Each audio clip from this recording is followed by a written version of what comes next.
Marhaba, and welcome to the Matrix Green Pill, where real people connect. Hello and welcome back to the Matrix Green Pill podcast. I'm your host, Hilmarie Hutchison. Joining us today is a true titan of the football industry. With over 25 years of experience and a remarkable track record, he's not just a FIFA licensed agent, but a trailblazer in the realm of player representation. Hey, Hilmarie, it's great to be here, even being classed as a titan. To start off, could you please tell us a little bit about yourself and your background? Well, I'm from Scotland in the UK, and I've been in the football industry for a long time, over 33 years, and I was one of the first FIFA agents in the world. And now, apart from still doing business at the sharp end as a football agent, I'm also educating people worldwide how to become a professional football agent. Growing up in Scotland, was that the dream to get into the football business? No, it wasn't. I was obviously a football supporter, like most people in Scotland. Couldn't play football because I wasn't good enough. My background was varied way before I got into the football business, from working, believe it or not, left school working on a building site as an apprentice electrician, into financial services, done some travelling, went into financial services, and that's which propelled me into dealing with high net worth individuals. And some of them were football players, and one or two of them asked me, would I help them with their contracts? And that's what started me in the business of becoming a football agent. Amazing. What a roundabout way to get there. So what inspired you to become one of the first FIFA licensed agents in the United Kingdom? I tell you what inspired me. First and foremost, I had a desire to be involved in the football industry. I was a football fanatic, been watching it all my life, and being in and around that community was exciting. But more than that, I seen the opportunity that football players at that time needed representation, which was abundantly clear when one or two of them came to me and said, look, can you help me with a contract? They didn't have an agent. They were a bit lost. And I thought there's a gap in the market for people like myself who can negotiate, who have got some credible business background and transferable skills to help these people. And then I started doing one or two here and there. And then next thing I seen myself at the highest level dealing with players worldwide. That is fantastic. That makes absolute sense, right? You would imagine all the clubs will have a lot of professional people around them, lawyers and people that know what they're doing. And for an up-and-coming youngster in football, suddenly being thrust onto the world scene or being recognized for talent, and then not knowing sort of where to turn. So that's where you would come in. Hilmarie, that's exactly what happened. One of the young guys at a small club was really worried because he had to commit, go in and sign a new contract. And it was his father that came to me and said, look, my son's going in to sign a contract. He's bewildered. The father himself was like, I've never done this before. You know, he happened to drive a taxi, if I remember right. And basically he was saying, what do I do here? I mean, I don't know nothing about contracts. I don't know how you operate it. I don't know how I'd approach. Would you help me? And that's what made me think, well, this must be happening in lots of different areas with lots of different people. There's a gap in the market and the time and the effort to get my license. For sure, there was a gap. There was a real need. You identified that and said, you know what, I can do real good here for some of these young players. How has the role and responsibility of football agents evolved over the last 20, 30 years since you've been involved? I think you said 43 years you've been involved. And the first thing is about the entry into it. When I entered into becoming a football agent, it was an awful lot more difficult to actually get into. And let me explain why. The time when I first started, you had to have three things. One, you had to pass a test with your local football association. You also had to be interviewed with your local football association to make sure you're a credible person. And last but not least, you had to give FIFA £100,000 bond back then, which was an absolute fortune. That £100,000 was lodged with FIFA's bank account, and if you done everything correct or didn't have any complaints or anything wrong with you for 5 years, then you got that money back with bank interest. Over 30 years ago, I didn't have £100,000, Hilmarie, and I knew there was a massive gap in the market, but I borrowed that money from the bank. I borrowed from my sister, who still says that she made me. I sold a small car, I sold a flat, I borrowed from my friend, and because I knew there was a big gap in the market, and I knew it was something that was up and coming. So that was the entry time then, and needless to say, everybody's been paid back. That's how difficult it was then. But now evolving about the entry, all you have to do currently is pay a very, very small fee and pass a FIFA exam. That exam isn't easy. It's only 20 questions, multiple choice, open book. But worldwide, there was only a 52% pass rate.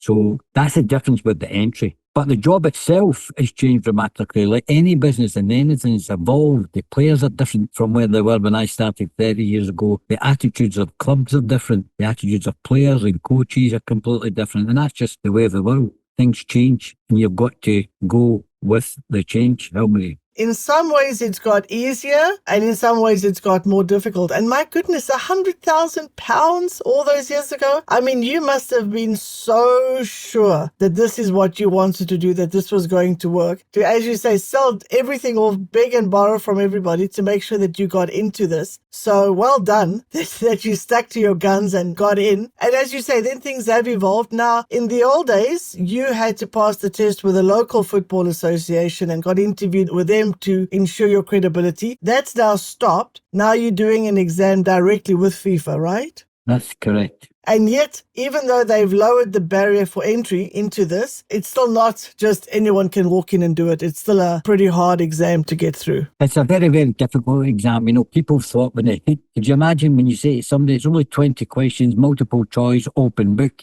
Everybody thinks it would be a walk in the park. It's 729 pages of regulation, or over 700 pages of regulation that you have to learn. When we saw this, myself and my business partner, who happens to be my nephew because we're a family business, and we brought in a sports lawyer and a professor from a university in England, and all looked at these over 700 pages of regulation and said, how can we help our existing football agents and new agents all over the world pass this exam? And we went through the document with a fine tooth comb and split it into the areas that you should be studying, which is nearly all of it, but the parts that are likely to be in the test, but made most importantly, given a structured course to help you pass the test. Unfortunately, the people who have done our course on learning how to pass the test, we have had over an 80% pass rate, which we're extremely proud of. This is a good place for us to talk about that. You created the John Viola Academy. Yeah. Let's talk about that. Why did you create it, and what gap does that fill in the football industry? A guy came to me 7 or 8 years ago, and asked me if I would mentor or help his friend become an agent. And when he used that word mentor, I started laughing because I could hardly mentor myself. I was traveling all over the world trying to do deals and make things come together. Because he was a friend of a friend, I really put time into him and effort, and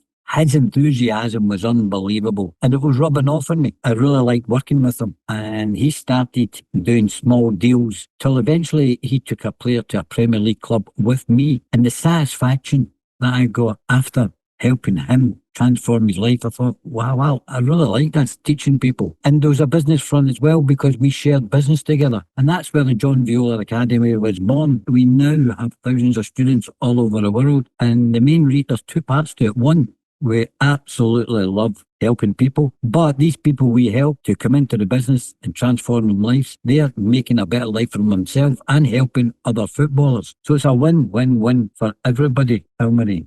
That's excellent. So when you look back, where you started was to help players initially, and then you saw a new gap in the market. So you have this ability to see a gap and then go for it, because now you could see, hey, there were other people that would like to do what I'm doing. It's really hard to pass this exam. So much regulation behind it. I can teach other people. How many people are there like you that's teaching people how to be agents?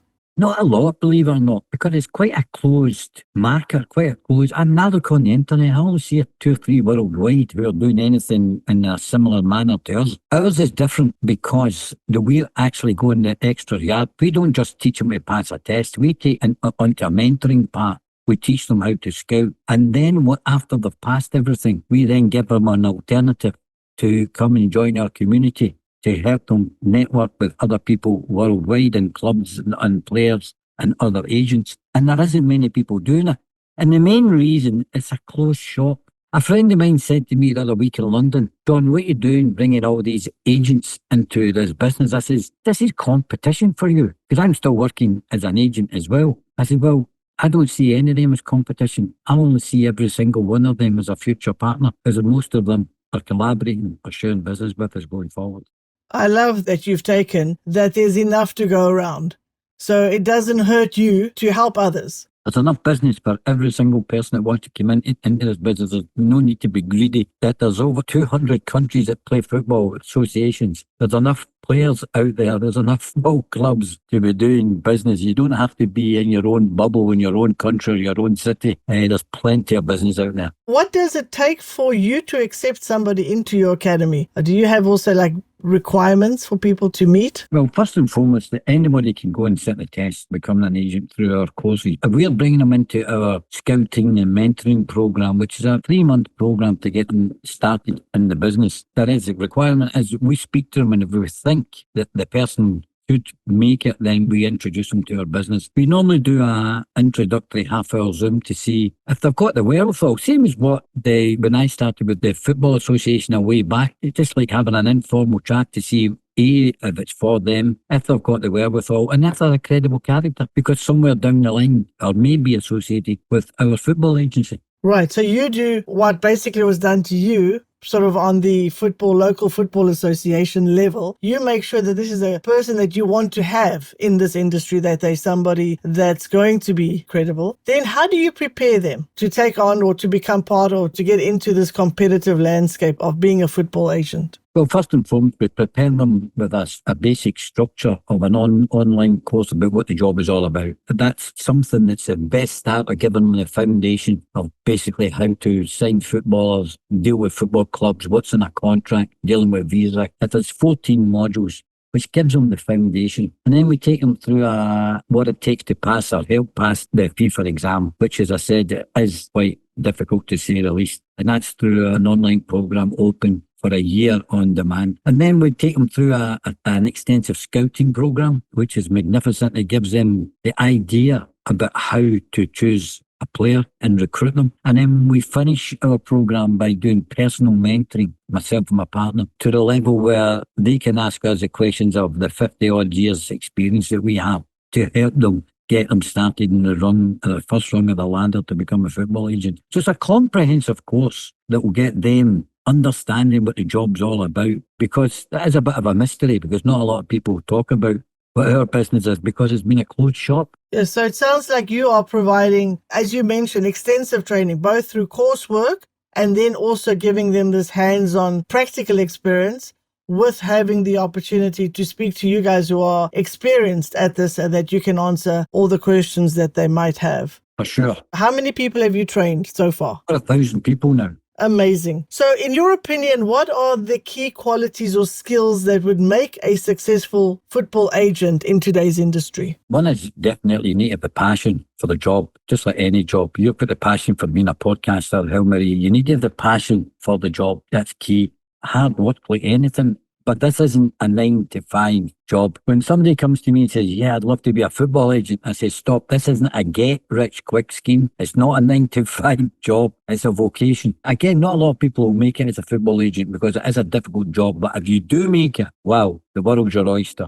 The freedom you get, the satisfaction you get of helping players through their career and being on that journey with them. And also the financial rewards, as anybody knows, if they've done any research about the football agency, is very lucrative. So when somebody asks me, what does it take? Really, for me, it's somebody that's got a passion, wants to work really, really hard and understands it's a vocation. I think that's the biggest factors. And here's a big one that people don't talk about. You need to be able to handle rejection. There's a lot of rejection in this job from either clubs, football players, other agents. And as you said, I think that's how you got into it, right? I think you described yourself as a fanatic, a football fanatic. So you've got to have a passion for the game if you're going to be successful in being a good agent. It certainly helped me. It isn't a prerequisite, but it helps if you've got a passion for the business you're going into. When I said to somebody the other day, like, part of your job will be going watching football and watching players and scout them and help our company or somebody that worked with us. He just looked at me and went, you mean I'm getting paid for doing something that I love, watching football? And we laughed at that together. And that's a small part of the business. Absolutely. It certainly would make it a lot easier if you love it. Sure. Looking back on your career, what would you say has been one of the proudest achievements that you've had to date? I've had many. I've taken a player from Real Madrid, a World Cup winner, to the English Premier League. I've worked with 6 World Cup winners, done over hundreds of transfers. For me, it's the best ones. It's not the big deals are great, like taking someone from Real Madrid to England, which is magnificent. But for me, it's somebody who you take and watch them going through their career from a 16 or 17-year-old and see them grow as a person, see them grow in stature, see them moving on and moving up the leagues as a player, and then fulfilling their potential and you getting the satisfaction out of that. I've had several of those. But one in particular sticks in mind was a player that I had who was at Aberdeen Football Club, and I took him to Cardiff Football Club, and he done exactly that. He moved up the ranks and played at the highest level and became a hero, Cardiff Football Club, and we're still friends. Believe it or not, he's finished his career and he's went into painting, and I mean professional painting, which is very interesting. The part that I really enjoy is taking a player through that journey and seeing them grow, you being part of that journey. It must be so rewarding to see them come out as almost innocent, inexperienced players that just have a love for the game, and then watch their journey as they grow, as you say, to becoming almost a hero or so well known for what they do. When I talk about this bit about the satisfaction comes in seeing your player. Maybe you've met him at age 16, and then he gets his debut for the team at age 17 or 18. And you're in the ground or the stand watching him, really nervous because it's his first game. After that, you see him playing a few games and you're in the stand saying, I'm part of this. He scores a goal. You feel like you've scored a goal. He lifts a cup and you feel, wow, I'm lifting that cup alongside him. He pulls on the international jersey and you're saying, or that international shirt, and you're saying, I'm part of that. And that feeling that you're part of that journey is second to none. And that's much, much more important than the financial rewards. And that's why people love becoming football agents. You gave me goosebumps just imagining the way you were describing that. As you're saying, there's no feeling like that. It's not about the money. It's about that feeling. It's the feeling like when they meet you at 16 and they're saying, will you help me through my career? Are you the person that can help me to go from A to Z, or from cradle to grave, as we call it, from when they start and then they finish at age 35 or whatever. And even after 35, we support them as well. But that feeling to say, wow, I remember he came into my office as a skinny, wee, pimple-faced 16-year-old, nervous. And now here he is. He's an international player. He's on the TV. He's holding himself well. He's made a living. He's got a family, and you're part of that whole journey. Fantastic. It's almost like you've become a dad to many, many football players. They've been everything to every player. Now, looking ahead, how do you see the role of football agents evolving, and what advice would you give to those aspiring to enter the field? My advice is, first and foremost, do a bit of research about, what the job is all about, because I think it's important that you understand that, it's not just, as I said before, a get-rich-quick scheme that a lot of people from the outside look at. There's a lot of rejection, there's a lot of hard work, there's a lot of bumps in the road, but I suppose that's the same with any business. But in particular in this one, it's a bit of a roller coaster, and it still is when most people go through it. My advice would be, as I say, go and do your research before you jump in. If you do feel it's right, then go for it, because it's an amazing business to be involved in. And now they know also who they can contact. If they're not sure, they will have somebody more that they can ask questions to. Now we're going to transition into our version of a game show. I'm going to ask you some rapid fire questions. Are you ready? Okay. What would you consider your most challenging negotiation? When I was taking that player I spoke about before to his club who was in real financial difficulty, and I had to keep his job, never mind me getting a big contract. Subsequently, it started off really, really difficult, but became good. The main reason why it was challenging was because the club looked as though they were going to go out of business, and I managed to get this guy a great contract. Could you describe your negotiation style in one word? Listening. Listening. Oh, I like that. What's your favorite football club?